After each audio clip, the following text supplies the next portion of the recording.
Hello दोस्तों, अगर आपने भी इस वीडियो पर क्लिक किया है यानी कि आप भी किसी कॉम्पिटिटिव एग्ज़ाम की तैयारी कर रहे हैं।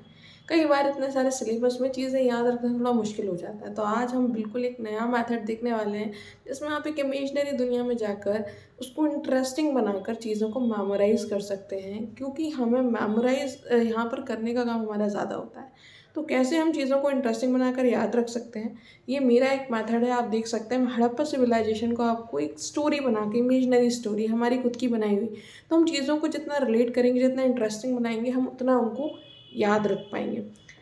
ये है हड़प्पा सिविलाइजेशन के मेन पॉइंट। ठीक है, अब मान लीजिए हम एक कहानी बनाते हैं कि एक बार हमारा जो एक दोस्त है वो हमारे घर आया। ठीक है, आकर वो बड़ा खुश था, उसने बोलता है हड़प्पा। ठीक है, वो आया कहाँ से था? वो आया था सिंधु नाम की एक जगह से आया था, जिसे हम सिंधु घाटी बोल सकते हैं या सिंध प्रांत बोल सकते हैं। वो वहाँ से आया था। ठीक है, तो हमने देखा कि भाई आया दोस्त हमारा जो सिंध प्रांत से आया था, एकदम से वो बोलता हड़प्पा, है ना। और उन दोनों की फिर आपस में बात होने लगी। ये बात थी 1921 की।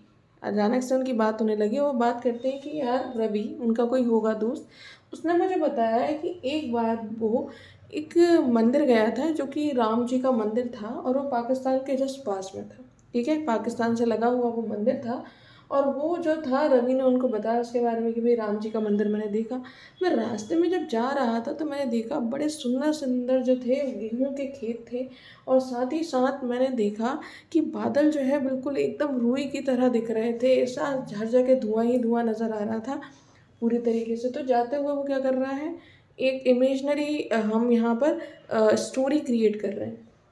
तो उसने बोला कि रवि मुझे एक बार बता रहा था कि वो 1921 में एक मंदिर गया था, राम जी के मंदिर। वो पाकिस्तान से जस्ट लगा हुआ था, वहाँ पे था वो मंदिर। और एक्चुअली वहाँ पर जो था, वो उसने देखा कि गेहूं के बड़े प्यारे प्यारे खेत थे और बादलों का एकदम ऐसा धुआं हो रहा था, रुई की तरह सफ़ेद दिख रहे थे वो। फिर उसने देखा वहाँ पर जाकर कि एक शिव जी का मंदिर भी था। ठीक है ना। तो वो शिव जी का मंदिर जब देखा तो उसने देखा वहाँ पर कि एक तालाब में है वो शिव जी का मंदिर, एक बड़ा सा कुंड है, उसमें उसको शंख भी दिखाई दिए और साथ ही साथ कुछ बुलबुले भी हो रहे थे। क्या हो रहे थे? कुछ बुलबुले भी उस पानी में हो रहे थे।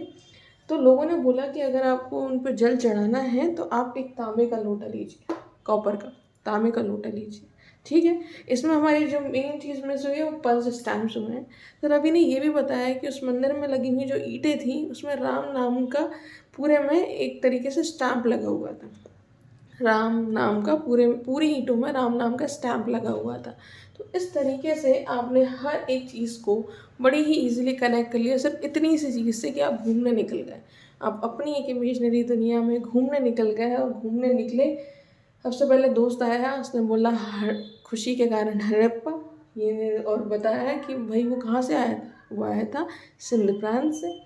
फिर उसने बताया कि भाई 1921 में रवि कहीं पर घूमने गया था, वो मंदिर था, वहाँ पे पूरी ईंटों पे स्टैम्प्स थे राम नाम के, और वो पाकिस्तान से लगा हुआ था। मतलब मेरा कहने का ये है कि एक आपने ज़रा सा इमेजिन किया, ये 5 मिनट का समय लेगा और आपको अब इसको याद रखने की ज़रूरत नहीं है। अब आप घूम के आ गए, बस इतना सा करेंगे और ये इजीली आपका हड़प्पा सिविलाइजेशन के मेन पॉइंट्स कवर हो जाएंगे।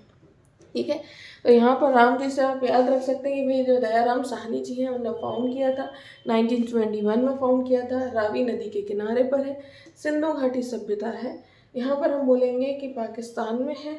यहाँ पर वीट के एविडेंस भी मिले, कॉटन के एविडेंस भी मिले, पंच स्टैम्प्स मिले, बुल की पिक्चर फाउंड हुई, शंख के एविडेंस मिले, और मेन मेटल जो था उस समय पर वो था कॉपर।